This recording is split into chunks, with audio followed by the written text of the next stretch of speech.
to Lionheart Dreamweaving. My name is Matthew, and today I have for you a very special pick a card reading, and this is going to be Zen life advice. So for this reading, actually, it's very special because I'm using a extra rare out of print deck, which you've probably never seen before anywhere else.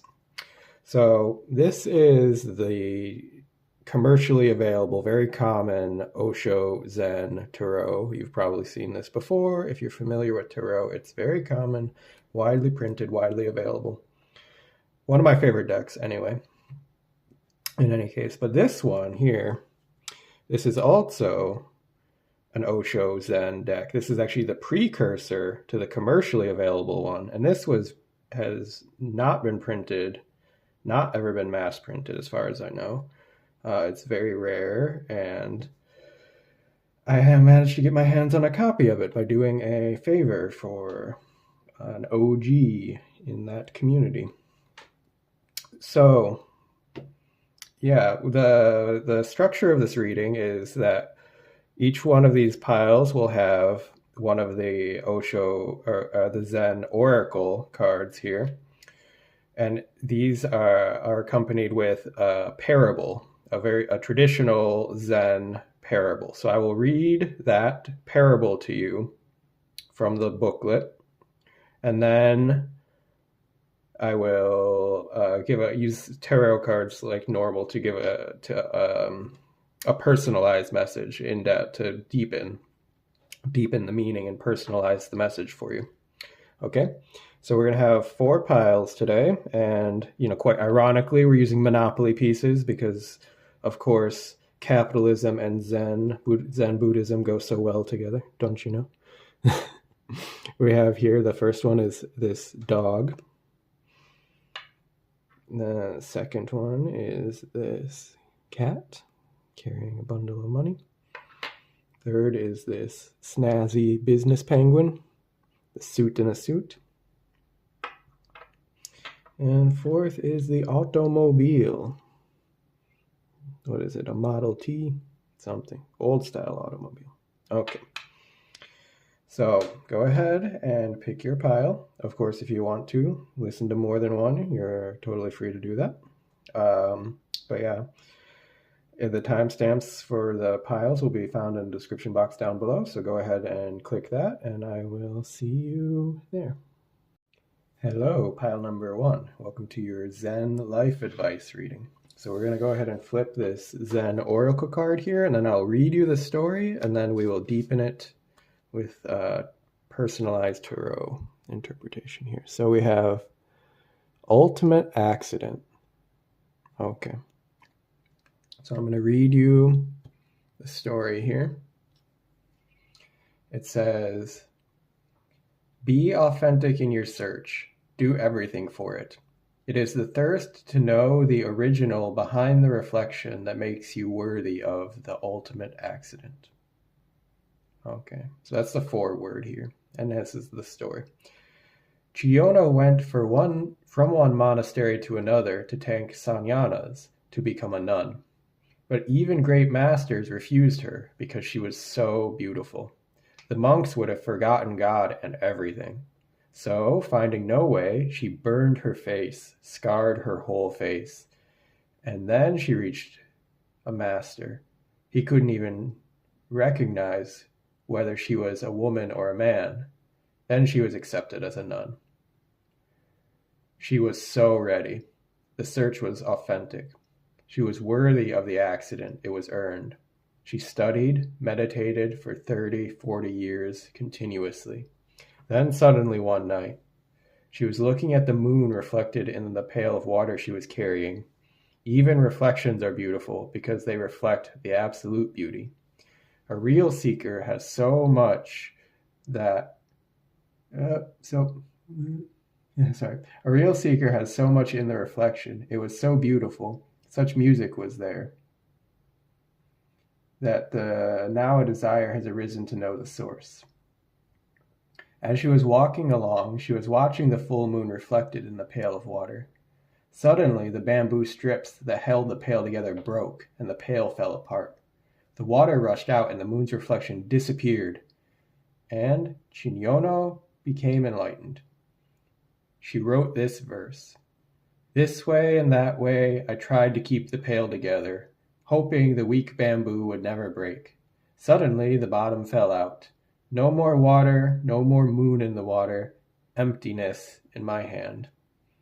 Enlightenment is like an accident, but don't misunderstand me. I'm not saying don't do anything for it. If you don't do anything for it, even the accident will not happen. It happens only to those who have been doing much for it, but it never happens because of their doing, and it will never happen without their doing. All your meditations will just create an accident proneness, an invitation. That's all. Be ready for the accident, for the unknown. Ready, waiting, and receptive. Without the invitation, the guest will never come. Okay. Really interesting story. So before I comment on it anymore, I'm going to go ahead and flip your cards here, and we will weave it all together here for you. So you have the Chariot, the Ace of Cups, Change. Hold on, let me move these cards a little bit this way. Okay. Stress. The Change is Wheel of Fortune. Stress is the Seven of Wands. And Trust. Okay, that's interesting. So, so this particular story is very Buddhist, very Zen, very for spiritual seekers.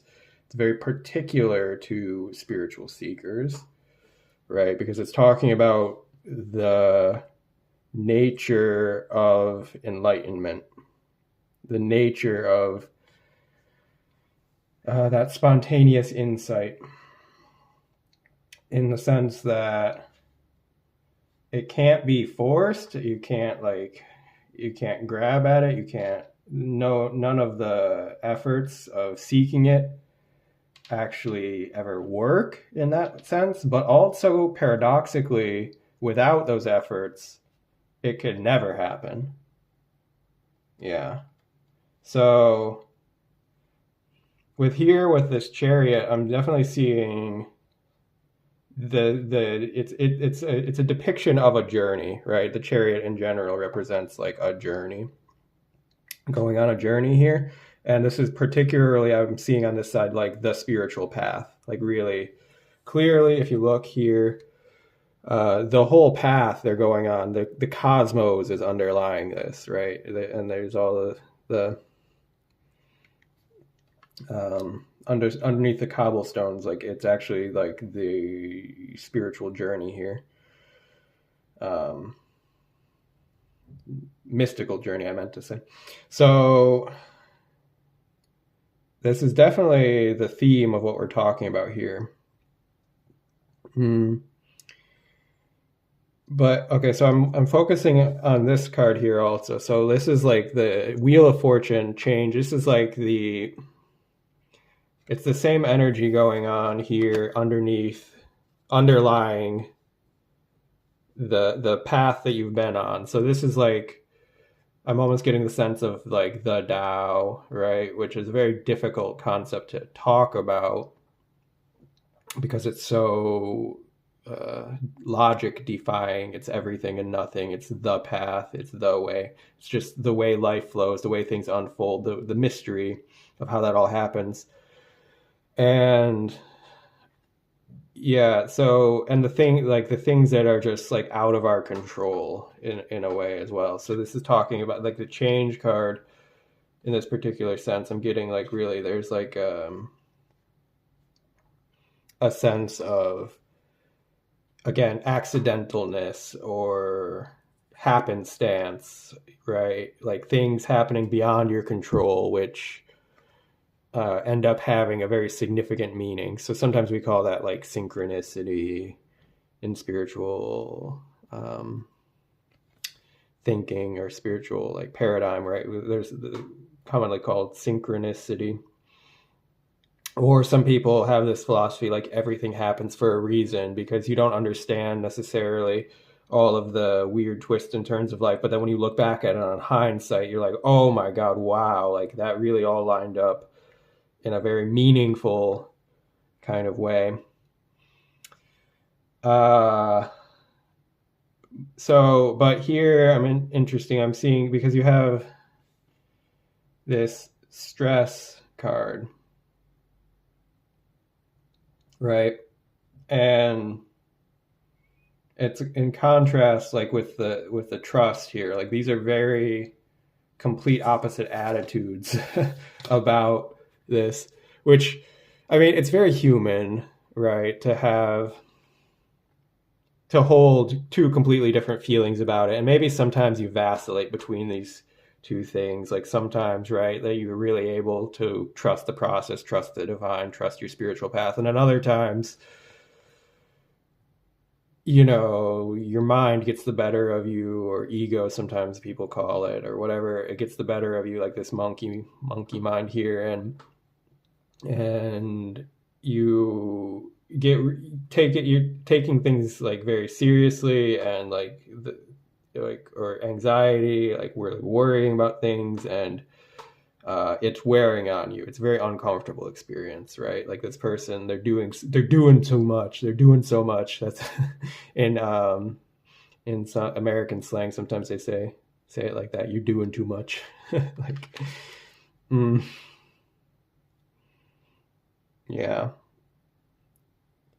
So I'm not getting the sense here, like this is like, in a weird way, like here with the concept of this ultimate accident, like in a way, like trying to push or create the magic, right, instead of letting it flow.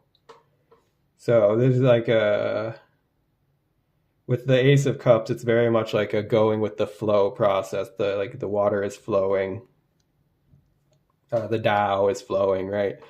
So if you there's two ways you can go about it, right? If you try and swim upstream, if you try and swim against the current of life, if you think that you're trying to go in a particular direction and you try to swim against the current where it's taking you, it's gonna be you're creating resistance. It's very stressful. It's very difficult, and then things still don't end up generally working out the way you want. Whereas sometimes the most direct route to get what you want, it's not necessarily a straight line, because you're actually moving through a field which is full of these flowing, ebbing, flowing currents, right? The Tao, it's like this ebbing, flowing thing.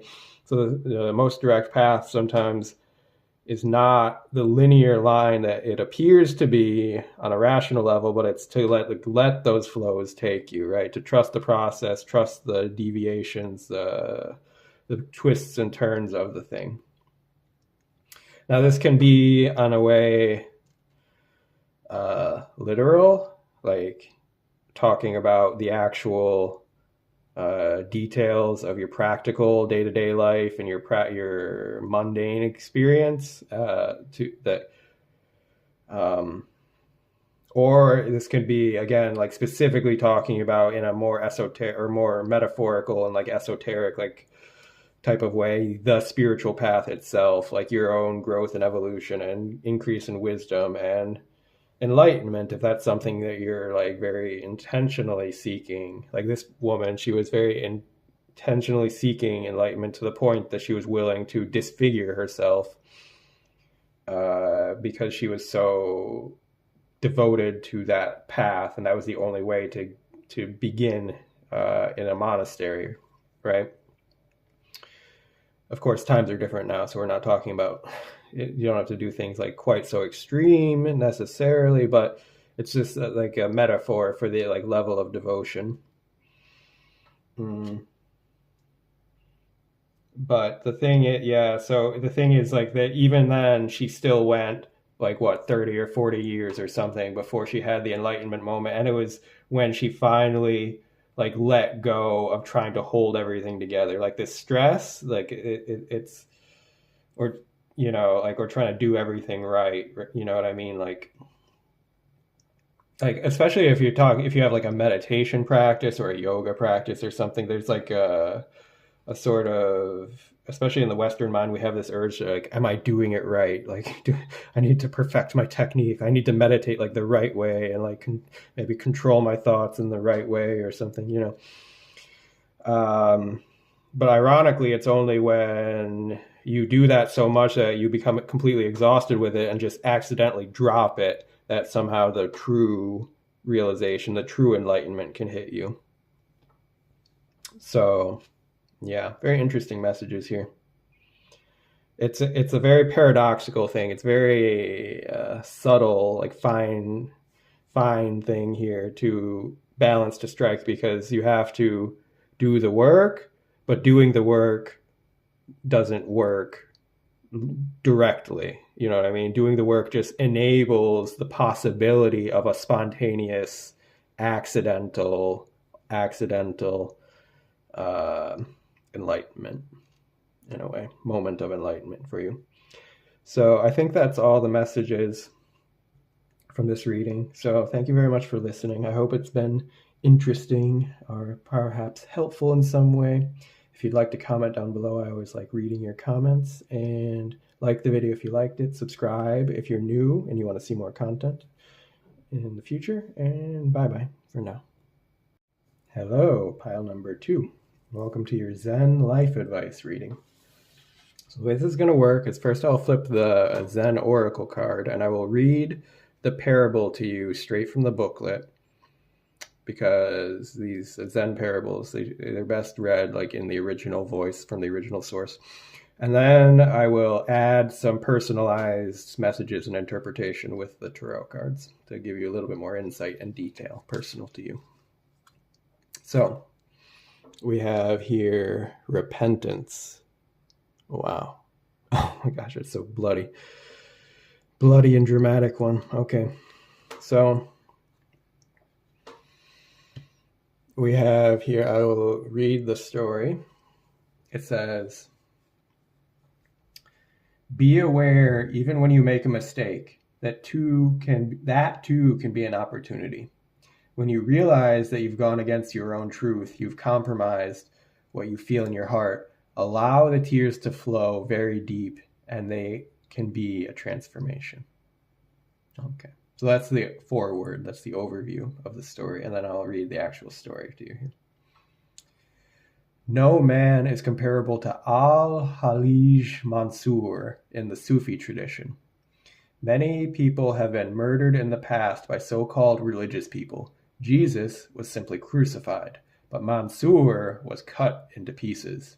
He was crucified, and his legs were cut off, and he was still alive. And his hands were cut off, and then his tongue was cut out, and then his eyes were taken out, and he was still alive, and only then was his neck cut. And what crime had Mansur committed? The only crime was this, that he had said, oh, excuse me for this language, I don't know how to pronounce it correctly, Anhal Haq. It means, I am the truth, I am God. In India, he would have been worshipped for centuries, but the Mohammedans could not tolerate it. 100,000 people had gathered to throw stones at Mansur to ridicule him, and Mansur was laughing. When his feet were cut off, he took the blood into his hands, and somebody asked him what he was doing. Mansur said, how can you wash your hands with water? Because the crimes you commit with your blood, sins you commit with your blood, only blood can be the purification. I am purifying my hands. I'm getting ready for prayer. When they started to cut off his hands, he said, wait a minute.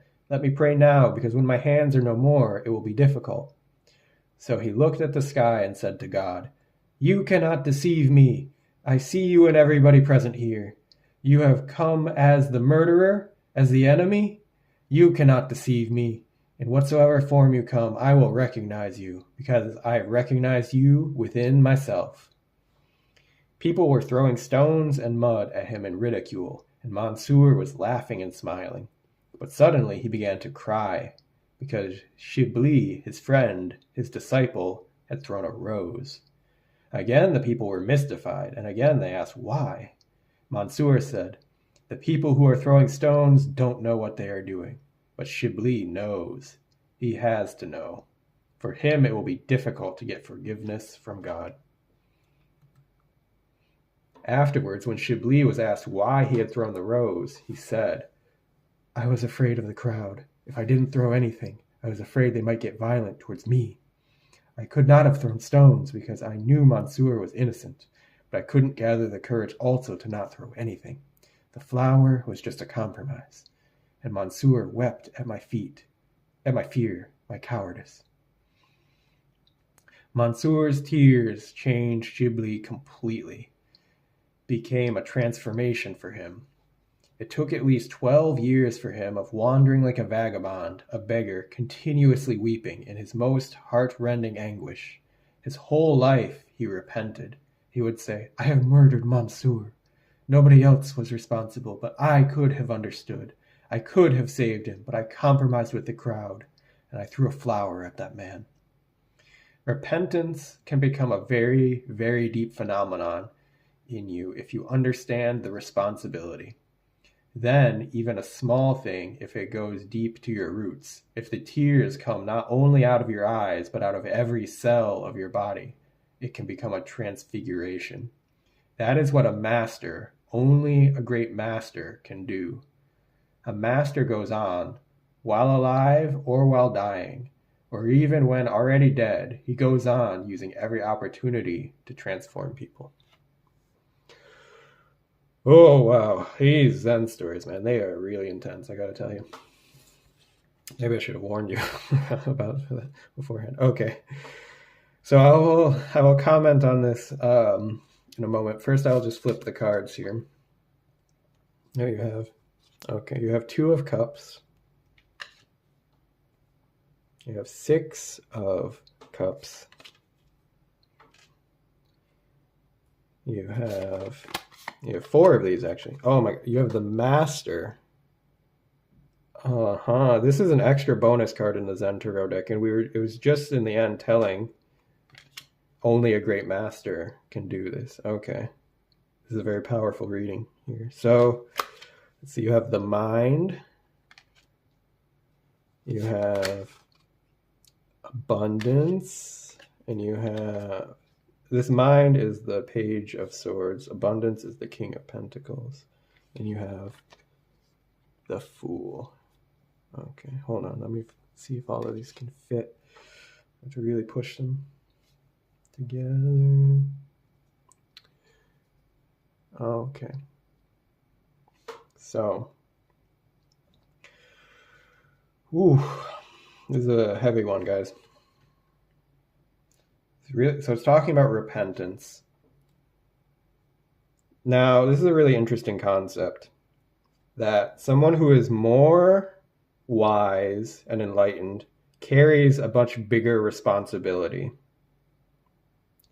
especially for their sins or mistakes in this life. Now, we're all human. We have flaws, right? We all make mistakes. But it's an interesting concept, though, that the more of a wise spiritual being you are, the higher level of enlightenment that you carry within your being, the more those things, the more you have a responsibility towards a higher level of morality. Because those people who are just like purely ignorant, I mean, they're just doing the best they can. And they don't know any better in some ways. So they how could they possibly do better? But when you know, and you still have a cowardice or a fear to not do the right thing, there's a much bigger karma in that for you. There's a much bigger consequence on a moral and spiritual level. So it's not always easy, right? It's not always easy being the bigger person or the more wise person, because then you sort of like are obligated to take the higher path, even when everyone else can take the low road and get away with taking the low road and not suffer necessarily so much from it, because ignorance is bliss in a way, and they can like live in the benefit of that. They still have, it can also cause them their own suffering, but anyway. I'm getting the sense here, though, that you are whoever this message is really resonating for, you have a certain level of mastery. Like you have already a certain level of enlightenment to you. And there's something which is weighing on your conscience. Something that, and this may even can be something like from the past. You have the Six of Cups here, which can talk about the past.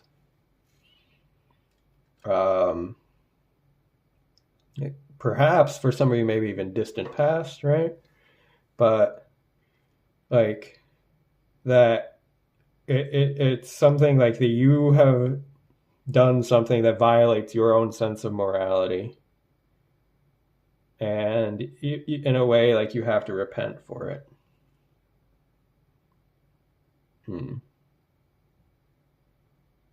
Yeah, that's really challenging.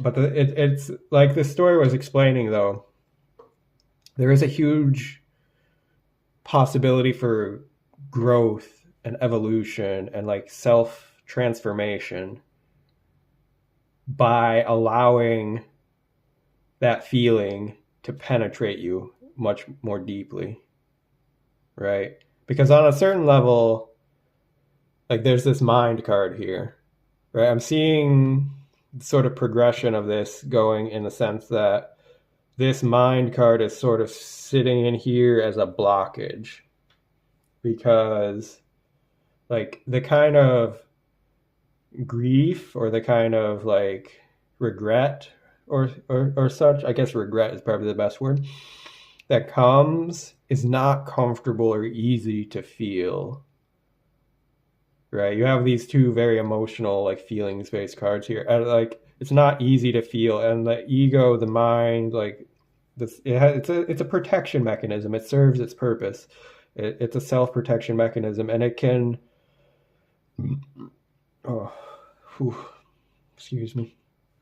Some heavy energy here. So that it can protect you in a way, like from going so deep to like feeling it to the level that it's like penetrating every cell of your being, right? Which is sort of the crux of transformation here.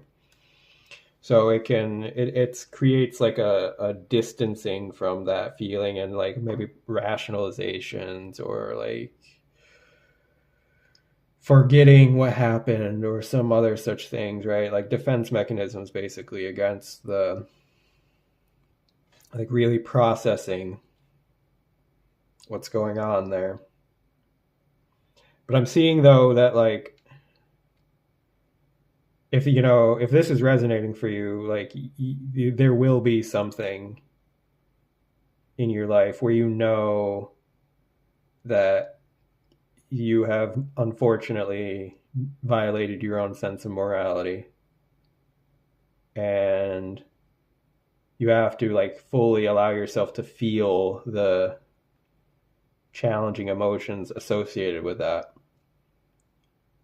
And if you allow those things to flow, like this Two of Cups, and perhaps even to be able to voice it and talk about with someone, like someone that you feel safe with, of course, like someone you really can trust, a very trusted confidant perhaps, or a therapist or something such like that, like where you have a very safe space to talk about like difficult, vulnerable things that, and like allow the full emotional process to unfold, like because sometimes like speaking it can actually like trigger the blocks and the mental things to unwind, because it will bring up the memories and allow things to flow and the emotions that are trapped to really flow.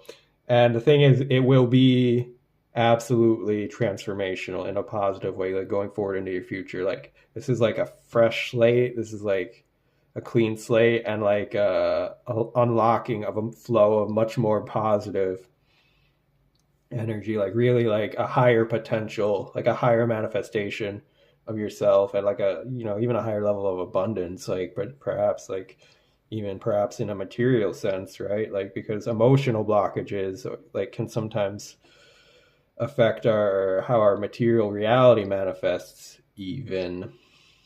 So perhaps, but like the point though being like this, there's the opportunity here for a clean slate,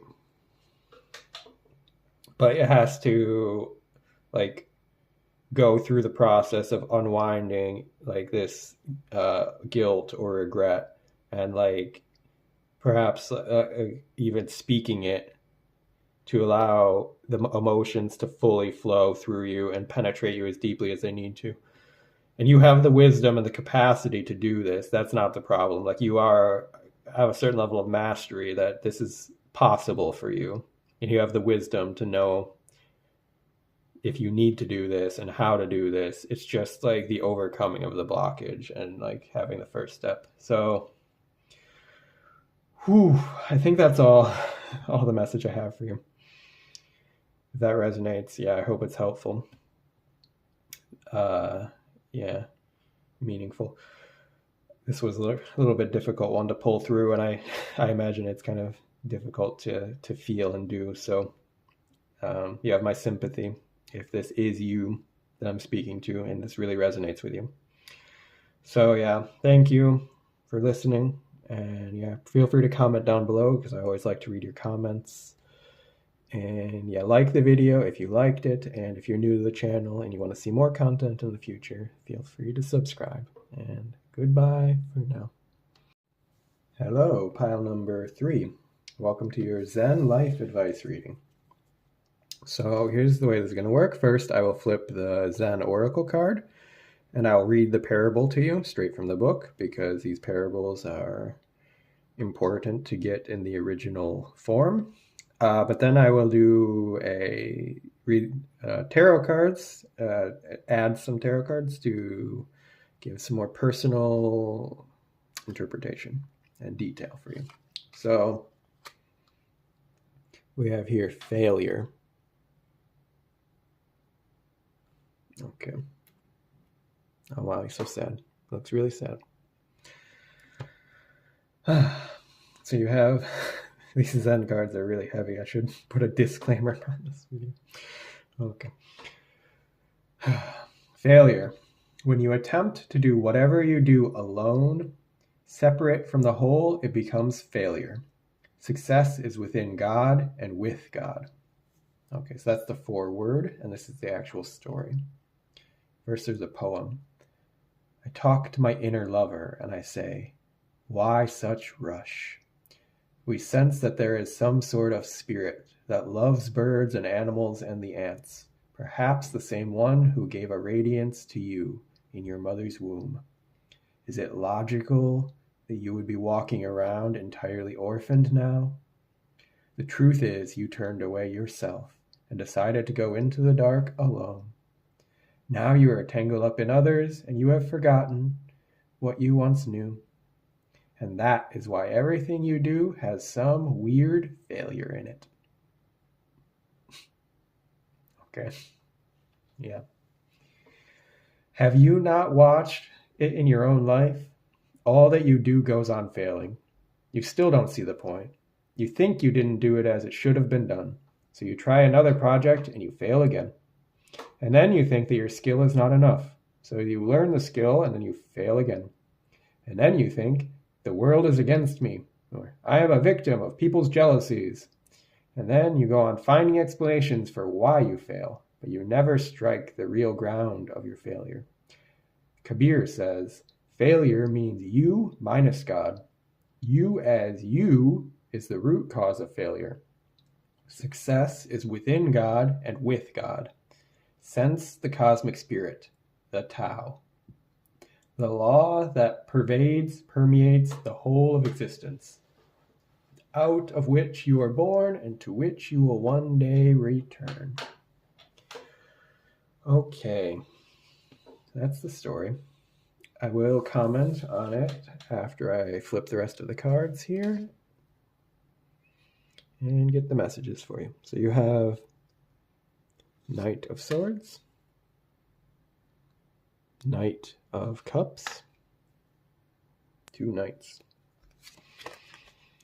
Playfulness, the Page of Wands, rebirth, 10 of Swords.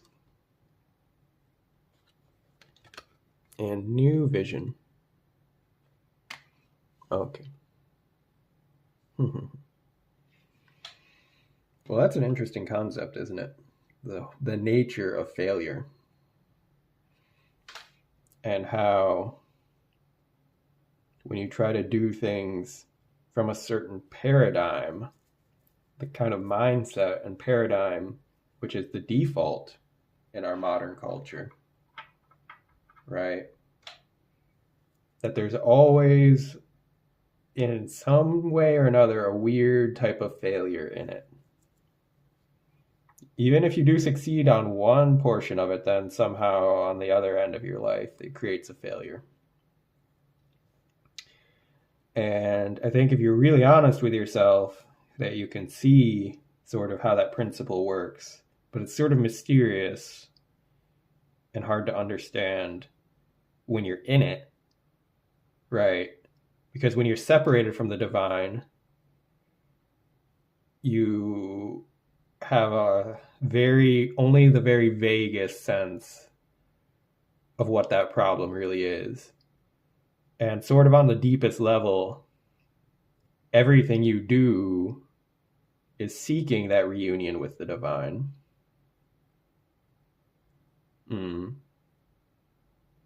Isn't it so?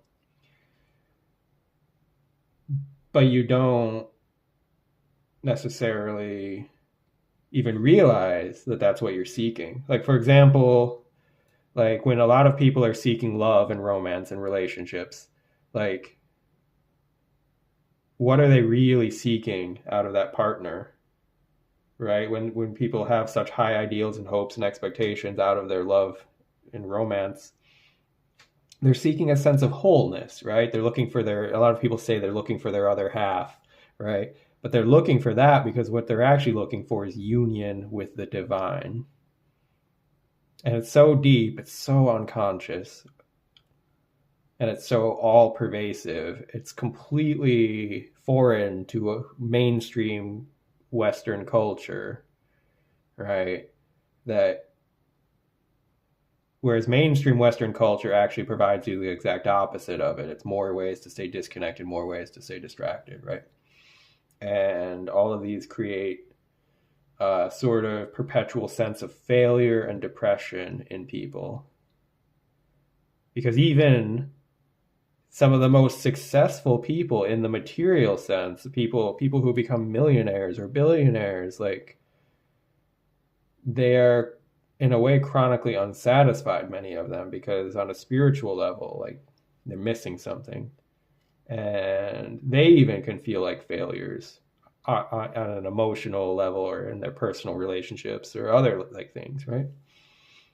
So now, interestingly, I want to focus first on you have these two knights here, which is kind of interesting concept, but I want to focus first on these three here, because you have like these two, like, look, they're sort of doing exactly the same thing here.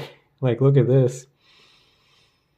Like, they're literally doing exactly the same thing. And even here, like, okay, so there's also a theme going on here, because if you look, that there's this being raising out of this figure, like the roots going on here of this sort of more earth, like enslaved to the material, like sort of figure here, and this like liberated spirit rising out of that. So this is like sort of representative of coming into that union with the divine here.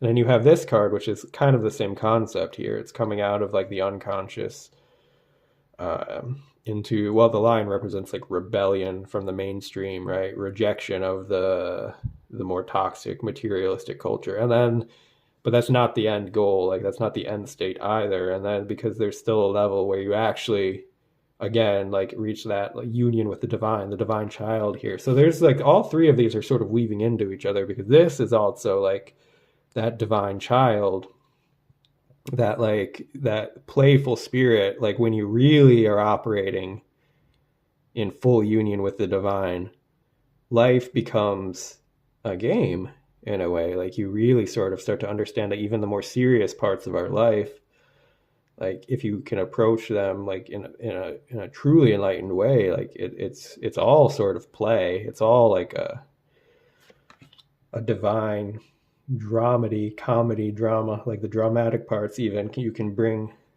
a lot more levity to them.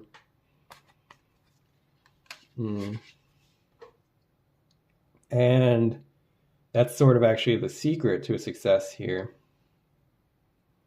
Now, interesting. This Knight of Cups is so funny.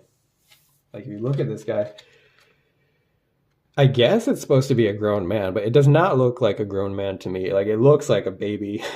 It looks like he's so baby-faced, and he looks almost like really short, like weirdly to me. That it almost looks like a child or something riding this horse here. But I'm seeing that there's like this sort of contrast going on here because you have the swords and the cups, so like mind and emotions, like in a way, like logic and intuition or something here. And it's like trying this, especially this Knight of Swords, it's so like trying to tackle life in a very like serious way. Like look how like sort of grim and serious the tone of this card is, and then there's all these like birds flying and he's like charging forward here. So this is sort of talking about like the attitude of taking, like trying to just resolve your failures by just pressing on and like doing the next project or doing the next relationship and just like charge forward and head on, you know, keep your chin high and keep a stiff upper lip or whatever, right? But the knights also, though, like they charge forward, but they sometimes can be, they're not the most enlightened figures in the deck, right? They're still in a way a little bit immature. So they can maybe be persistent, or maybe they charge forward, but they also have a lot of tendency towards failures as well. So it's interestingly because you have two knights going in the same direction towards the failure. And it's like a very persistent thing you got going on there. The Knight of Cups, like I like that approach better. I think it's a lot closer to what we're sort of getting at here, right? Because compared to the Knight of Swords and his very like logical or rational or like materialistic or like mainstream like culture approach of trying to charge at his problems, like the Knight of Cups is perhaps more well, intuitive, right, naturally, and perhaps more able or willing or capable, right, to sort of get in touch with the waters of the divine here, like the water metaphorically being representing the Tao, the flow of life, right, to merge with the divine here. But he's also a knight. This is not like the King of Cups or Queen of Cups. It's not like a level of mastering that yet. And yeah, so as far as advice, I mean, this is a really tricky thing to give advice for, right? Like, how could I advise you how to merge with the divine? I mean, that's not something I can teach you how to do. It's not, you know what I'm saying? Like, even like that's what Zen masters or gurus or whatever, like that's their whole thing. But even they can't necessarily do that for you. And it's a whole, or they can't just give you like the directions and do this. They give you these paradoxical things which challenge you to go out and sort of experience it almost by accident, like by like Zen koans and like these Zen parables, right? Like what they do is they sort of point you in the direction of having the discovery for yourself, because it's not really something anyone can teach you. And even the most skillful masters, they don't teach anyone directly, right? They just set up the conditions. They help the person set up the conditions to have this on their own, right? So this is a new vision and a rebirth for you here. And yeah, it's positive. Like, I think, like, hearing this now, like, if you really have been listening to this message and it's been meaningful to you, like, it's helping you to sort of see deeper through the game, right? Like, and see what's really going on here, and like progress. Like, this could be a help for the stepping stone in your progression up this like level of evolution, right? And sort of seeing the futility of the more mainstream paradigm ways of approaching life, and how that's just like a failure trap. And a lot of the ways to have like a much more deeper and genuine sense of success involves the quality of your experience, not what you're doing, not the actions you're taking or the projects you're taking, like the quality of the experience you're nurturing, and how deeply connected you feel with life itself, the whole experience and process of life, and the divine energy that's flowing in and around everything, through everything, and all around us at all times. Like, the whole nature of reality is infused with this divine essence, but we can choose as conscious beings, and have chosen on a collective level, to become ignorant and unconscious of that, right? This ignorance and unconscious. And it's like a personal process and a personal choice to sort of turn towards the light, and to bring ourselves more, our conscious experience, into more direct union with that. And that's what, they call enlightenment. So, yeah, I think that's all the messages that I have for you, pile number 3. Thank you very much for listening. I hope this was interesting and perhaps helpful in some way. And yeah, you can please, if you'd like to, comment down below, because I always like reading your comments. And like the video if you liked it. And if you're new and you want to see more content in the future, subscribe. And yeah, I think that's all. So goodbye for now. Hello, pile number 4. Welcome to your Zen life advice reading. So the way this is going to work is that first I will flip the Zen Oracle card and read the parable to you straight from the text, because I think it's important to preserve these in their original form. And then I will add some tarot cards and add some personal details and messages for you based on the story. Okay, so you have light on the path. Okay. So let's see. All right, in the book, the card is actually called Practicality. Sometimes the names are different. This one is called Practicality, and the card is called Light on the Path. Okay. So it says, the foreword says, don't become enchanted by or caught up in what shows you your own inner divinity. Okay, don't become enchanted by or caught up in what shows you your own inner divinity. Instead, stay on the track, on the path to godliness. All right. Okay, so the actual story goes like this. I have heard about 2 men who were once lost in the forest on a very dark night. It was a very dangerous forest, full of wild animals, very dense, with darkness all around. One man was a philosopher, and the other was a mystic. One was a man of doubt, and the other a man of faith. Suddenly there was a storm, a crashing of thunder, and great lightning. In that moment of lightning, the philosopher looked at the sky, and the mystic looked at the path. You are lost in a forest denser than that of the story. The night is more dark. Sometimes a flash of lightning comes. Look at the path. A Shang Tzu is lightning. A Buddha is lightning. I am lightning. Don't look at me, look at the path. If you look at me, you have already missed, because lightning lasts only for a moment. The moment is rare when eternity penetrates time. It is just like lightning. If you look at the lightning, if you look at a Buddha, and a Buddha is beautiful, the face fascinates, the eyes are magnetic. But if you look at the Buddha, you have missed the path. Look at the path. Follow the path. Okay, that's a really interesting one. That really makes me chuckle. That's a very fascinating concept. Okay, I will flip the cards before I comment on it any further. I want to add all the rest of the cards first. So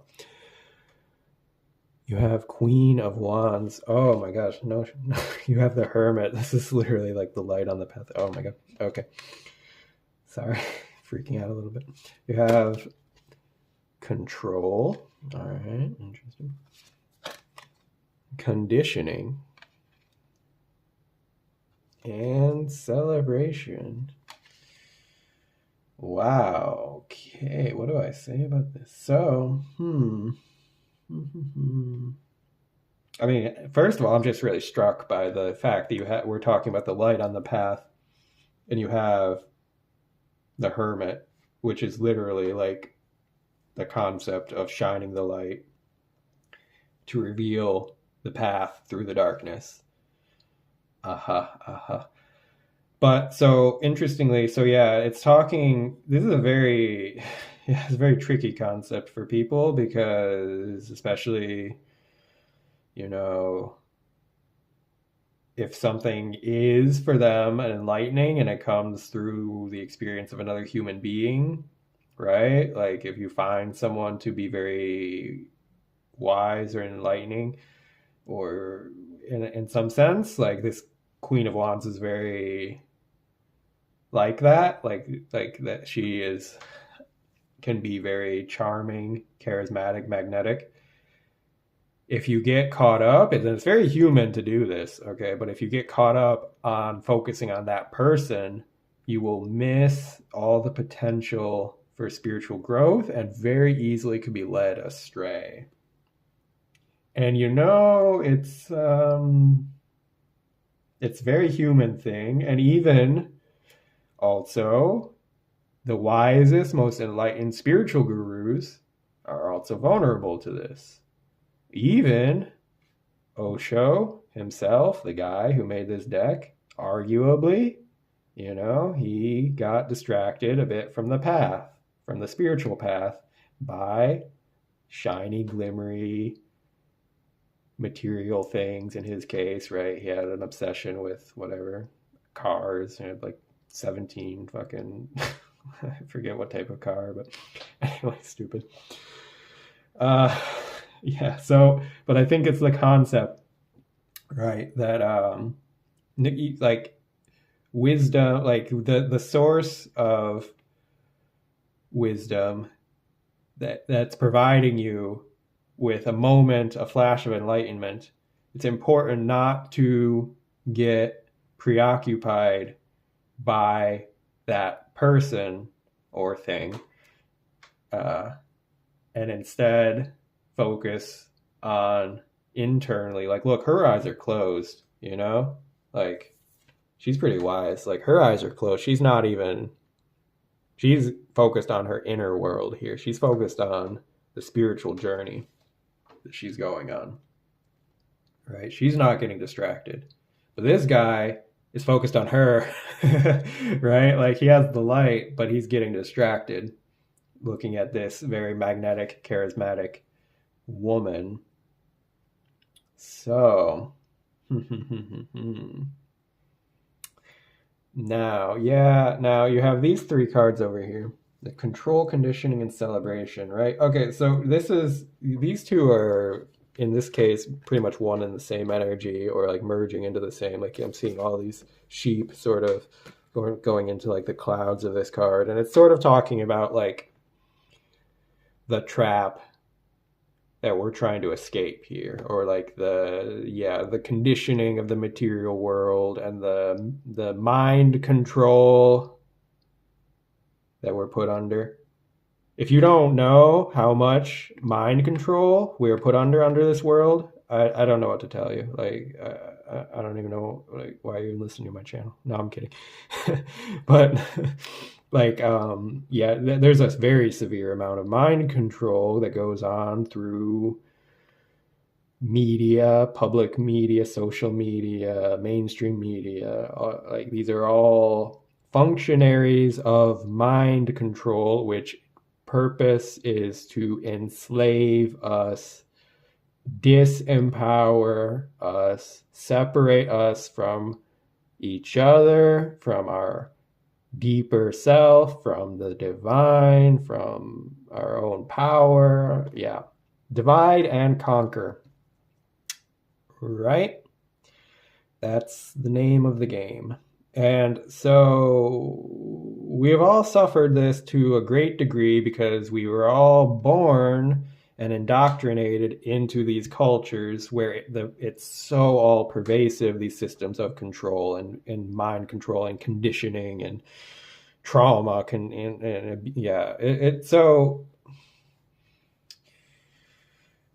so if we want to liberate ourselves from that and really like make a positive impact on the world and live our best life and reach a more divine, free, human state of being, as depicted here, this is our potential, right? Yeah, like it's important not to get caught up in the cult of personality. And this can even go for tarot readers or something. Like you're all watching tarot videos on YouTube right now, and maybe you watch a lot of tarot videos on YouTube, and they can be really helpful. And sometimes, these people, myself included, can be helpful guides, right? Yeah. But you gotta be careful not to get caught up in the cult of personality and lose track of your own inner path. Yeah. It was such a funny message. Oh my God, guys. So,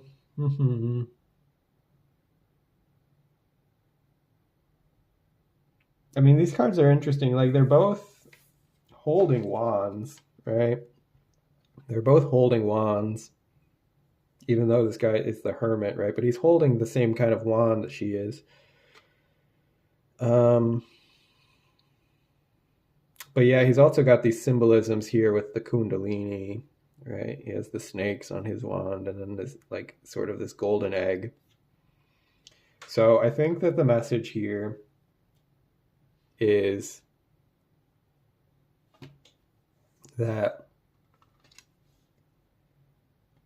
there's so much potential, spiritual potential, like energy, like the Kundalini being like the dormant, higher level of functioning that humans are capable of, but we've been suppressed and conditioned and disempowered to keep it dormant, right? It can become activated, but then, there's a trick of that you can't, to really find that and really tap into that and not lose yourself, get lost in the sauce, so to speak. It takes like a level of self-guidance and self-determination and trusting your own innate wisdom much more than you trust any outside source of leadership, of inspiration, of enlightenment, of any of those things. And you can take advantage of those moments of the flashes of lightning, right? Of stumbling across a very enlightening message or an enlightening person. But yes, like, don't get caught in the cult of personality. Like, that whole culture is based on cult of personality, and it's very easily ingrained in people to then become followers instead of self-determined leaders, when really, like, your own personal spiritual path is entirely unique to you. And even the best psychics and tarot readers and whatever else and yada yada, they can't direct you better than you direct you. They can offer you sometimes, in rare moments, flash of enlightenment, and use that flash of enlightenment to focus on yourself. Don't get then caught up in following them. Don't get caught up in following me. if you feel that way. So, yes, thank you very much for listening. I hope this has been interesting and helpful. I think that's all the messages I have for you. And yeah, please comment down below if you have something to share, and like the video if you liked it. And if you're new to the channel, subscribe to see more content in the future. And bye-bye for now.